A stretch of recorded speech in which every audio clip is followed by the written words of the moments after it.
Welcome everybody to the Short Sports Show. I'm your host, Daniel Short. Today is Saturday, March 28th, and I'm sorry for the delay. Had to get some stuff done for school because I like to wait till the last minute. No, not really. Just had some things happen past couple days, got pushed off, and finally got it done. So here we go.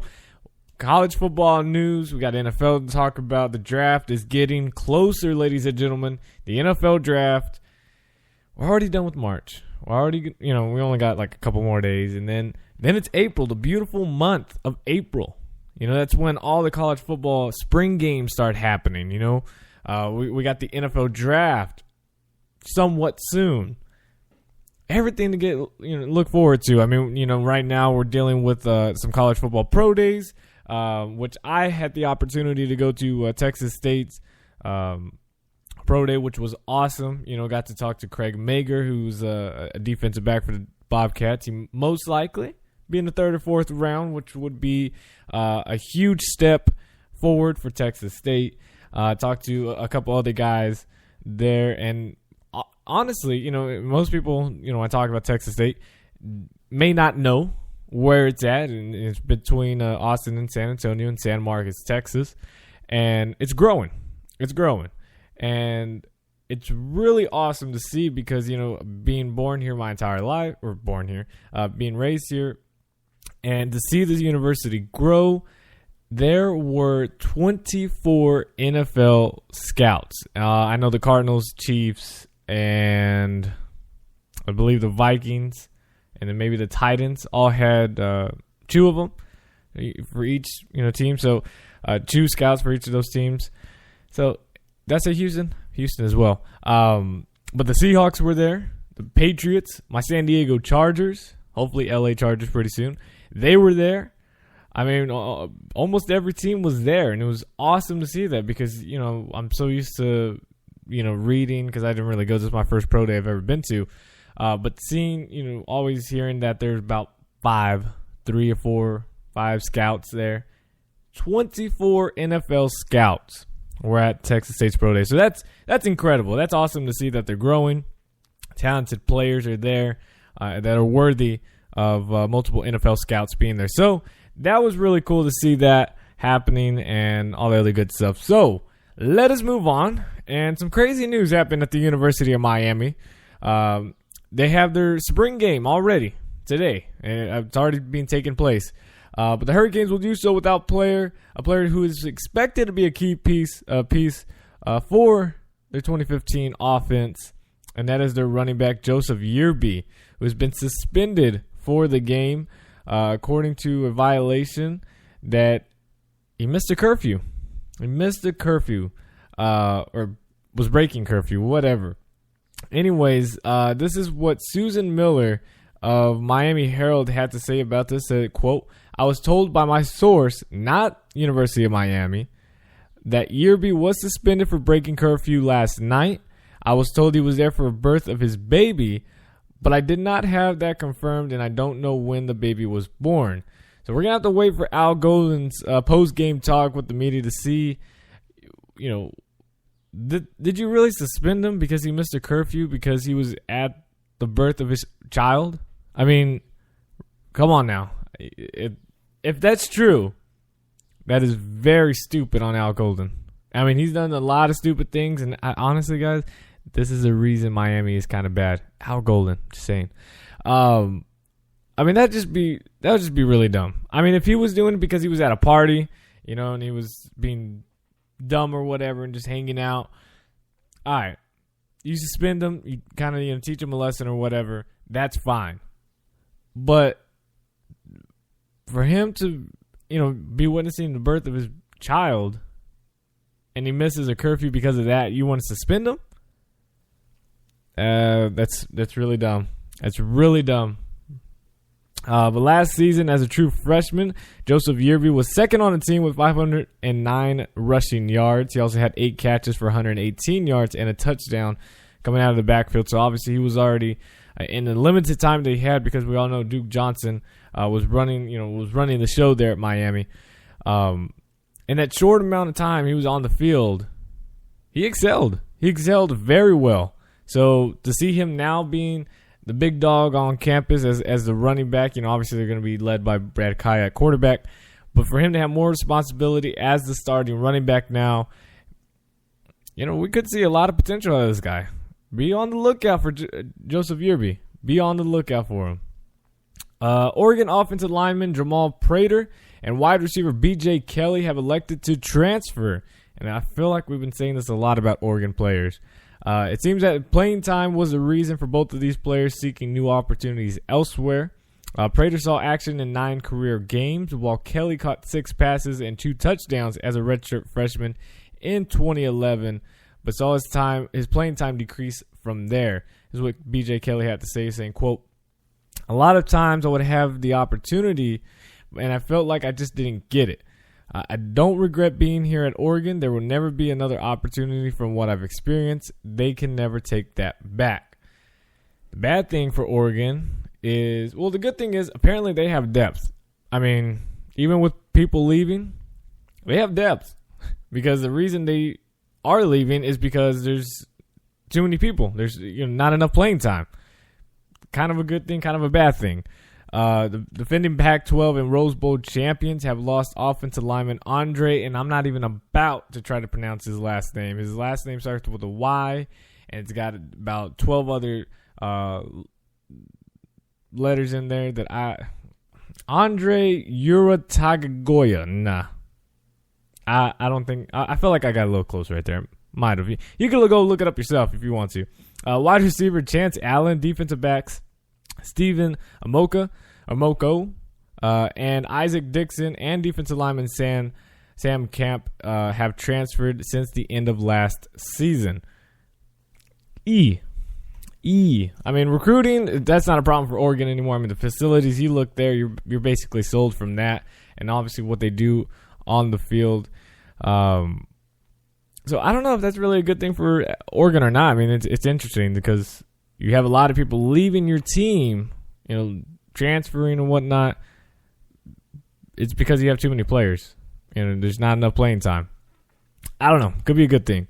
For you SEC fans out there, in case y'all haven't seen, I guess the article or the report, whatever you want to call it, they have officially announced all the spring games for the SEC teams, and here they are. We will go through them. April 11th, South Carolina starts it off noon Eastern on SEC Network. All of them are obviously on the SEC Network. They just say SEC Network Plus, so you got to look it up from there. But here we go. South Carolina at noon Eastern time. These are all Eastern times. Florida at 12:30, Ole Miss at 1, and Georgia at 2. And then April 18th, we have Mississippi State at noon, Auburn at 2 o'clock, LSU at 2 o'clock, Alabama at 3 o'clock, and Missouri at 5 o'clock. And it's crazy. Alabama, it seems like they're the only team, and I guess maybe Ohio State will have it this year, but Alabama is like the only team that sells out or comes very, very close to selling out their spring game every single year like it's a real game. It's incredible. Then April 25th, it's Arkansas at 2 o'clock and Tennessee at 4. Some quick news about Missouri and the SEC. Check this out real quick. The Columbia Tribune recently obtained the contracts for Missouri's upcoming guaranteed games and found out that, that was just unnecessary there. But the payments that they're paying these teams to play for the 2015 and 2016 upcoming schedules, check this out. Southeast Missouri State, this is what Missouri's paying them, $385,000 to play them for that one game.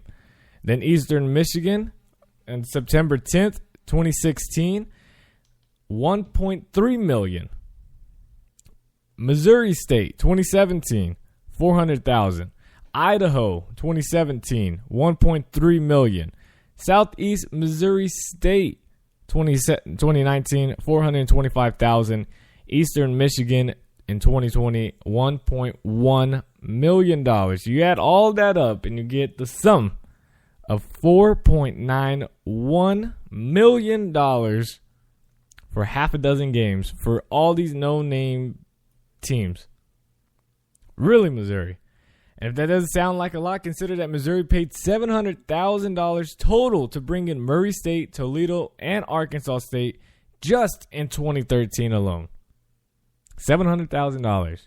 The Tigers did make a trip to Toledo the following year, and that was rumored to keep the cost down, pay them a little bit less. But still, you're going to pay $4.91 million. Granted, it's over 5 years. That's still ridiculous. I mean, Southeast Missouri State, Southeast, or that was the same team, Eastern Michigan, Idaho, Missouri State. Come on, get out of here. Play some real teams. Missouri, I promise you, College Football Playoff Committee, none of those teams right there are going to help you make the playoffs in case you get good by that time. Guarantee you will be left out. Now, I'm going to bring up an interesting little article that came up, and I know most of y'all are not going to know the name of this guy, but Washington State head coach Mike Leach revealed that Sebastian LaRue has been dismissed from the Cougars football program. Rivals.com reported it. And this is why, because it's sad but funny. Other than the standard violation of unspecified team rules, no reason was given for Leach's boot being applied to LaRue's backside. Originally a 4-star member of Texas A&M's 2013 recruiting class, LaRue was rated the number 24 wide receiver in the country.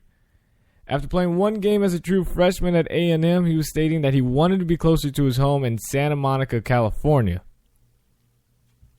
In 2014, he announced he was transferring from Texas A&M to Washington State. Now, for those that are curious, Pullman, Washington, which is Eastern Washington, is roughly 1,150 miles from Santa Monica, while College Station is approximately 1,500 miles. He said that he wanted to be closer to home. Yeah. Is really 450 miles? That's how much closer you wanted to be? Like that distance, 450 miles exactly, is what makes you feel homesick. He said he wanted to be closer to Santa Monica, so he left A&M to go to Washington State to get closer. I don't know. That to me, that's a sign. Holy goodness, I don't want this guy. LaRue ended up never playing it down for Washington State. He was forced to sit out the 2014 season because of the NCAA transfer rules.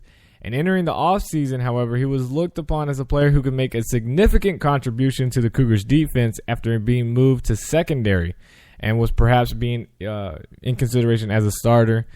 But wherever LaRue ends up, if he goes anywhere now, he has 3 seasons of eligibility remaining. Yeah, I wouldn't take him. Nope, because then next thing you know, he's going to be like, oh, I need to be closer to home, so let's go to North Dakota State. I don't know, South Dakota State, whatever. It's ridiculous. All right, moving on to the NFL. College football, not a whole lot other than Miami, playing their spring game. I can't wait for TCU. Oh, TCU, by the way, I gotta you guys know me, TCU fan. I have to point this out. So it was reported that TCU has agreed to play a home-and-home series with both Colorado and Stanford. I just want to say, Baylor, who are you playing? Just let me know. Just let me know, Baylor. Let me know. I know Buffalo it must be such a tough team. Now I'm not saying Colorado's great, but by the time we play them, you never know. Obviously, Stanford's going to be there. We already scheduled Arkansas, who's going to be a surprise team this year. Just watch out. And, of course, the defending national champions, Ohio State. Both do a home-and-home series. So we will travel to Columbus because we're not scared. We're not scared. And most likely when they come down, they won't be in Fort Worth. They'll probably be at Jerry's World. But I'm just saying, Baylor, have fun with Lamar and have fun with Incarnate Word. I know those are huge rivalries for you guys, but yeah, good luck. Let's move on to the NFL. Wide receiver Darius Hayward-Bay, you remember him? He signed a 1-year deal to remain with the Pittsburgh Steelers. The team announced Thursday. Hayward-Bay is 28, and he caught an outstanding 3 passes for 33 yards last season, his first with the Steelers. The Steelers signed Hayward Bay to a veteran minimum contract in